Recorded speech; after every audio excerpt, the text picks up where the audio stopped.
Omar, querido, continuar falando sobre a nossa aula de mecanismos de defesa agora, tá? A gente acabou falando um pouquinho aí sobre o poder da palavra, que é uma arma espiritual, a sugestão, o ciclo de pensamento, mas nós começamos agora a falar aqui em Gênesis 3, a respeito quando Deus começou a falar com Adão, e aí Adão falou que ficou com medo, tá? Aliás, eles se esconderam. Então, você vai colocar aí, esconder, eu vou colocar em igualdade de fugir, fuga. Esconder igual a fuga. Então, essa fuga, eles fugiram. Deus começou a chamar: Adão, Adão, onde você está, Adão? Lógico, Deus sabia onde Adão estava, mas ele queria ver a reação de Adão e queria também mostrar para Adão a sua reação. Isso aqui é muito importante. Na nossa vida, na minha vida, na sua vida, no dia a dia, no andar com Deus, quando nós cometemos algo errado, Deus muitas vezes nos mostra que nós erramos. Aí a gente muitas vezes até fala assim: se o senhor sabia que eu ia errar, por que o senhor não me avisou? Aí fala assim: mas eu te avisei, tem na minha palavra, você não orou para pegar minha resposta, você não esperou minha resposta, por aí vai. Vamos dizer que muitas vezes você quer dizer ali para Deus, você está dizendo assim para Deus: ah, mas se o senhor tivesse me falado, eu não tinha passado por isso, porque eu não sabia que eu ia passar por isso, porque eu errei ali daquele jeito, você não me explicou os detalhes. Então tem horas que ele precisa nos mostrar a nossa reação, e essa nossa reação, muitas vezes, ela é por vivência, nós vivenciamos. Se você pegar Jesus e ver o plano de salvação, quando Jesus veio, antes dele morrer na cruz já não foi fácil, e tudo que ele passou foi fácil? Não foi. Ele vivenciou, ele experimentou. Então, Adão aqui, ele experimenta algo, ele foge, ele saiu da presença, ele fugiu, ele se escondeu. Então, se esconder, fugir, é um mecanismo de defesa. E esse mecanismo de defesa, o pessoal aí da turma de psicanálise vai entrar isso aqui numa questão de instinto, tá? Algumas pessoas vão estar no seu instinto se esconder, fugir. Pessoal aí que vai lidar com a terapia, como disse em outro vídeo, tá? Como eu ministro para algumas matérias, então às vezes eu vou falando as turmas assim para se ligar um pouquinho mais. O pessoal aí, da terapia, o se esconder, o fugir, muitas vezes vai se revelar em uma ação de um familiar. Ele vai ter uma tendência a fugir. Quer resolver o problema? Aí ele foge. Chama para conversar? Ele foge. Chama para resolver uma situação? Ele se esconde.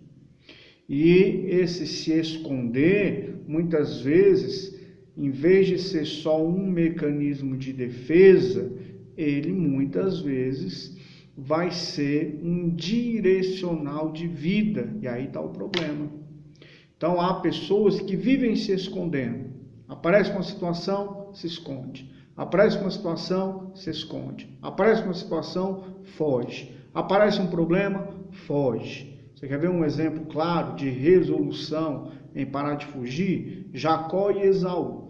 Jacó estava para encontrar Esaú, né? E ele estava para encontrar Esaú, Jacó.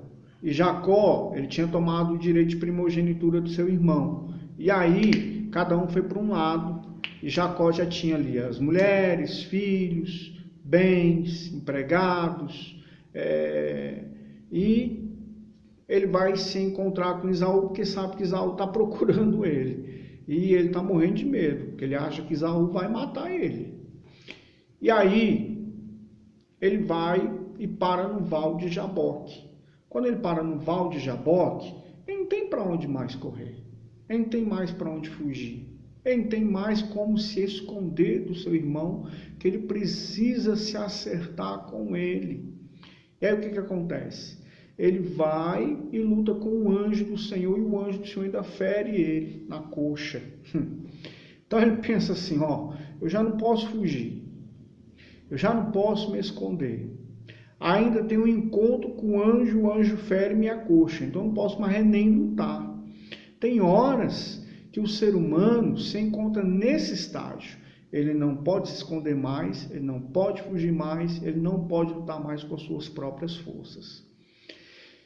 E o que ele tem que fazer? Parar de fugir, parar de se esconder e parar de lutar com sua própria força. Aí vem o milagre, vem a resolução espiritual. Algumas pessoas, nesse caso, não são regra, mas isso aqui é um exemplo. Pessoas que estão enfermas, e elas precisam pedir perdão.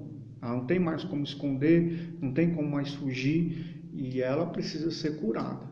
E tem umas que Deus já está para levar ela, então ela não vai ser curada. Aquela enfermidade ali vai ser a causa da morte, mas ela precisa ser salva. E aí o que ela tem que fazer? Pedir perdão. Aí o que ela faz? No leito, ela manda chamar fulano, ciclano, beltrano. Aí ciclano aparece, ou não aparece, ou já morreu. Mas aí ela pede, ela libera.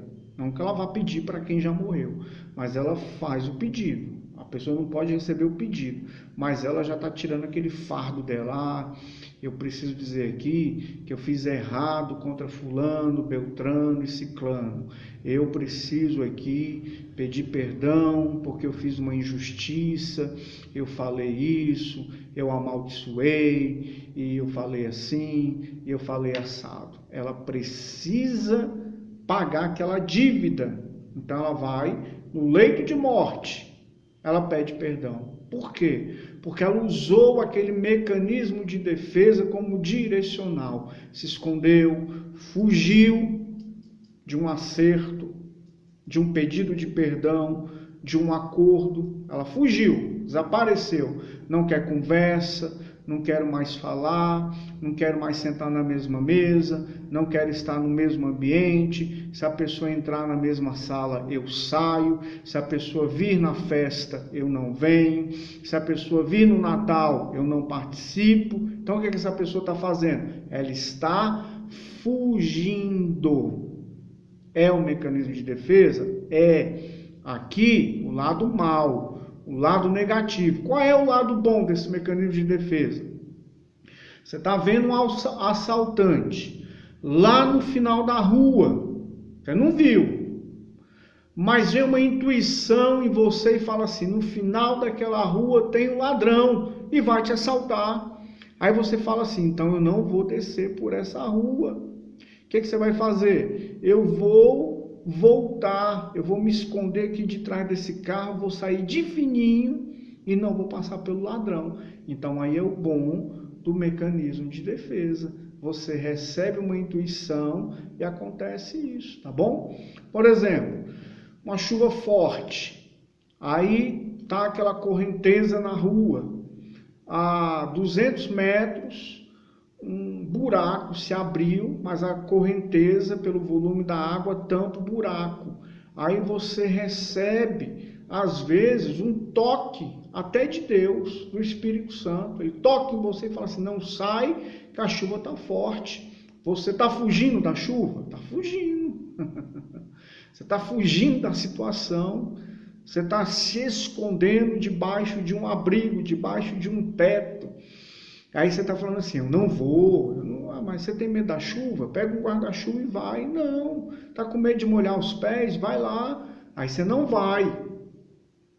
Mas aí você não vai e você depois descobre que recebeu um livramento, que você poderia ter descido ali a sua rua, 200 metros à sua direita ali, está um buraco. E você poderia ter passado por ali, enfiado o pé no buraco, quebrado a perna, acontecer algo pior. Então você está vendo? Mecanismos de defesa, elas vão trabalhar no instinto da pessoa, muitas delas, mas muitas delas vão ser um direcional de vida. E esse direcional de vida é que precisa ser ajustado. Estou falando só de um mecanismo de defesa, que é se esconder ou fugir. Tem gente que se esconde em problemas. Tem gente que se esconde de um problema, ele vai para onde? Vai para a bebida, vai para o álcool, vai para o vício, vai para a droga, vai para a prostituição, não é? Você passa, ou tem aquelas canções de dor de cotovelo, o cidadão está lá, pedindo mais uma, mais duas, ele está fugindo, ele está se escondendo de uma dor. Olha, dor. Uma dor foi causada. Aqui Adão e a Eva, eles tiveram a dor do erro, a dor da própria decepção, a dor de experimentar agora a independência. E a independência é trágica. Ser independente de Deus é tragédia.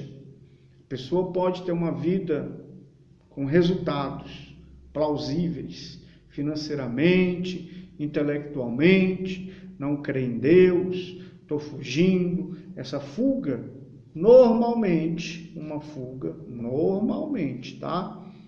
Fuga e esconderijo tem algo por trás.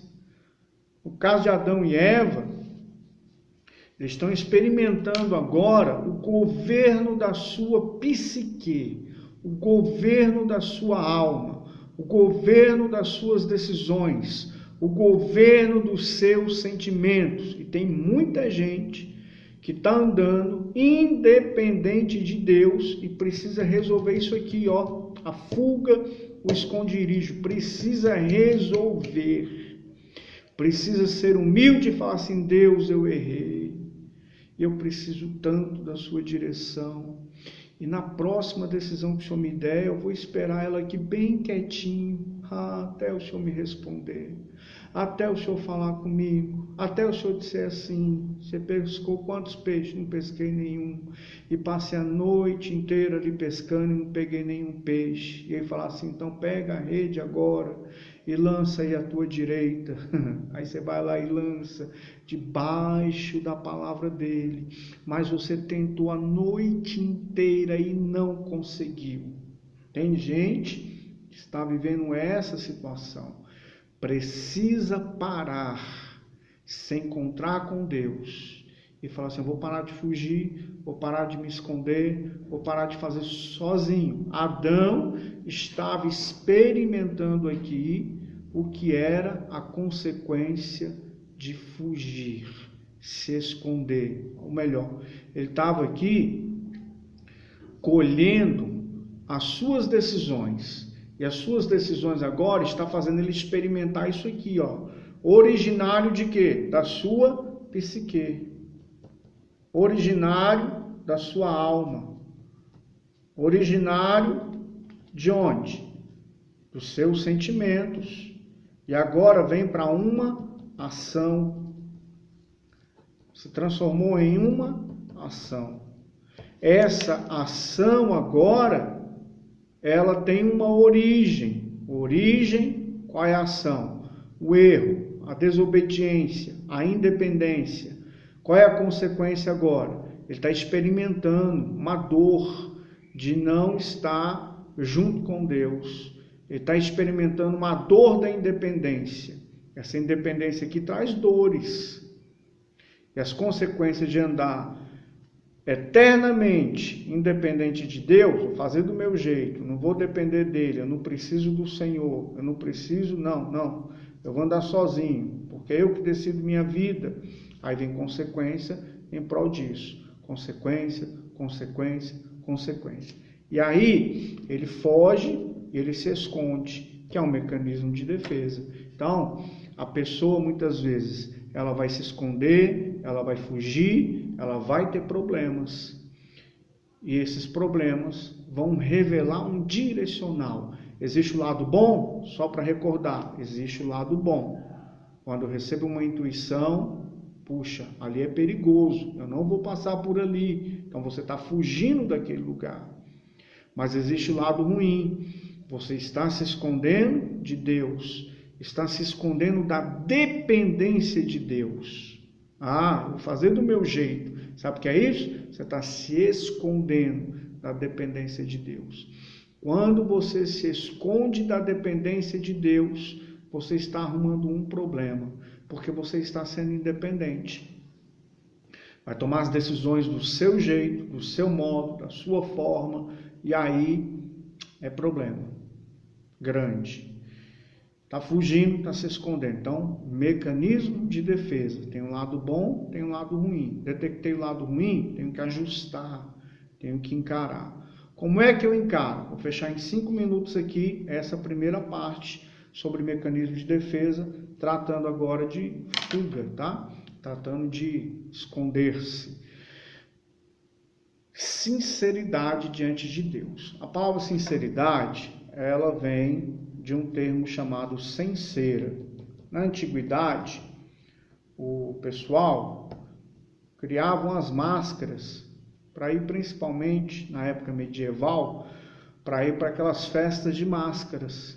Então, era um luxo a pessoa ir para uma festa de máscara, e ali tinha um despertamento também. A pessoa ficava no anonimato, a pessoa usava uma máscara e a outra pessoa só tinha que a reconhecer pela voz, ou, quando não era conhecida, ficar na curiosidade. Quem é aquela pessoa? Daí surgem tantas coisas, né, que hoje chama a atenção de muita gente. Olha como é que isso aqui também trabalha na psique.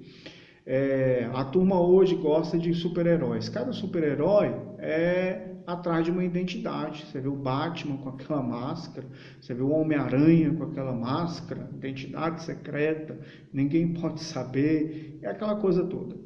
E por fim, tinha a máscara, e a máscara ela é feita com cera, na época medieval, então eles usavam a máscara de cera, e aí foi traga para o latim. E o latim, traduzido para o português, se transformou numa palavra chamada sinceridade, que é sem cera, sem máscara. Então, diante de Deus, muitas vezes colocamos uma máscara diante de Deus. E quando nós paramos de fugir, quando nós paramos de nos esconder atrás de uma máscara, eu vou tirar aquela máscara, eu vou tirar aquela cera e vou mostrar realmente aquela pessoa que eu sou naquela situação. Então você, conselheiro, terapeuta, psicanalista, você vai trabalhar para chegar nesse ponto em que a pessoa vá tirar a máscara diante de você. E você tem que ter estrutura para ver aquela pessoa sem máscara. Aquela pessoa vai dizer muitas vezes até para você: eu não gosto de você, eu não gosto do seu jeito, eu não gosto disso, eu não gosto daquilo. O nosso trabalho, muitas vezes como profissional, é criar um ambiente de segurança para que a pessoa chegue diante de nós sem cera. Mas nós vamos estar apresentando essa pessoa diante de Deus sem cera, porque ela se aproximou de você, mas ela está com dificuldade de se aproximar de Deus, por causa que ela tem uma máscara. E essa máscara muitas vezes revela uma nova vida, uma nova identidade, uma nova pessoa, pelo menos momentaneamente. E o ser humano, ele tem esse artifício. A sua psique produz artifícios para que você crie máscaras. Vou te dar um resumo claro aqui em poucos segundos. Amanhã você vai a uma entrevista de emprego. Salário, R$100 mil. Você vai procurar saber o que exige. Por que você vai procurar saber o que exige? Para ver se você se adequa. Mas como você vai para uma entrevista, a sua psique já começa a trabalhar no seu ciclo de pensamento. Como é que você tem que se portar? Como é que você vai falar? O que é que você gosta de fazer? E aí o que você vai fazer? Você vai procurar moldar uma máscara para colocar ali. Ou você vai sem máscara. A decisão é sua e é você que vai agir assim, de acordo dessa entrevista fictícia.